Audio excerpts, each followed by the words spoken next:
राम राम दोस्तों, एक बार फिर से स्वागत है आपका हमारे channel the lotus I community में।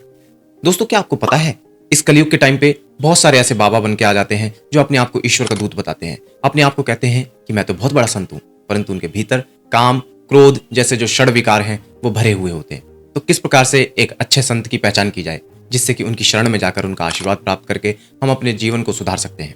तो आइए इस वीडियो को पूरा देखें जिससे कि आपको पता चल सके कि कलयुग के टाइम पर क्या होता है, किस प्रकार से संत महात्मा कुकुरमुत्तों की तरह आते हैं और अपने संसार में चीजों को फैलाते हैं ताकि उन लोगों का जो पर्सनल फायदा हो सके। तो आज हम जानेंगे ऐसे फेक गुरु और संत महात्माओं के बारे में।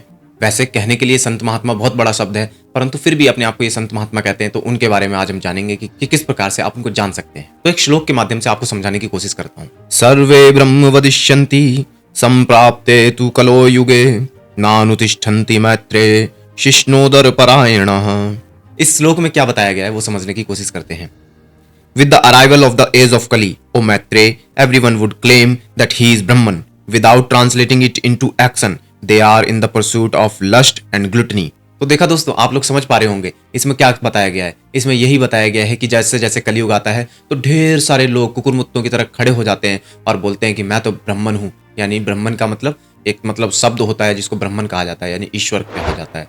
लेकिन जबकि आप उनके भीतर देखेंगे तो आपको पता चलेगा कि वो लोग तो काम, क्रोध, लोभ, मोह, मद, मत्सर आदि से घिरे हुए हैं। वो स्वयं दूसरों को तो शिक्षा देते हैं कि पैसा मत लीजिए, आप डिटैच हो जाएं, आप लोग काम क्रोध को दूर कर दें। ऐसे फेक गुरु आपको शिक्षा देते हैं कि अरे भाई, पैसे ऐसे में कुछ नहीं रखा, ये संसार एक माया है, सपना है, आप इन सबको छोड़ दीजिए। लेकिन वो खुद काम, क्रोध, लोभ, मोह आदि में पड़े हुए हैं। उनको चाहिए पैसा, उनको चाहिए नाम, यानी उनका सब जगह नाम हो। आप एक काम करें, उनका जरा सा भी नाम बदनाम करने की कोशिश करें तो आप देखिए किस प्रकार से क्रोधित होते हैं। आप देखेंगे उन्होंने क्रोध पर विजय नहीं प्राप्त की है। तो लेकिन वो शिक्षाएं तो ऐसी दे रहे हैं, परंतु उन्होंने स्वयं भी उन चीजों पर अमल नहीं किया हुआ है। तो ऐसे लोगों का क्या किया जाए। लेकिन हमारे शास्त्रों में एक जो अच्छा व्यक्ति होता है, यानी सदगुरु होता है, जो सच में ही इन रास्तों पर चला हुआ है, वो क्या करता है, वो पहली बात तो समाज में सामने आने से कतराता है। यानी वो कोशिश करता है कि मैं एकांत में पड़ा रहूं और भगवान की साधना या आत्म साधना में लगा रहूं। जैसे कि बंगाल के एक संत हुए हैं जिनका नाम है श्री रामकृष्ण परमहंस जी।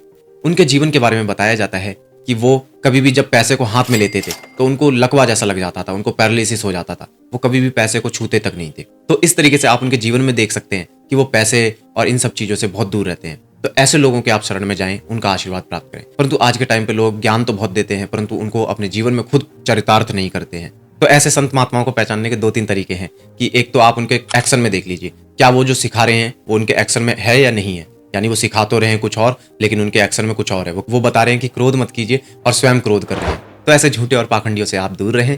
इसके अलावा क्या हो सकता है, वो अपने आत्म संतोष में रहते हैं, यानी उनके पास जो मिल गया बस उसी में खुश रहते हैं।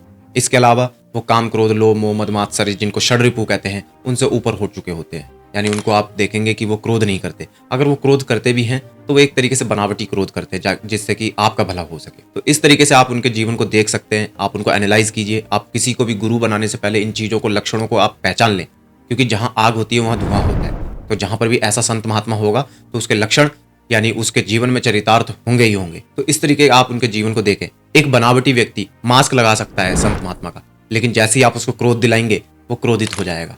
तो आपको पता चल जाएगा कि ये बनावटी खुशी दिखा रहा है, बनावटी शांति दिखा रहा है।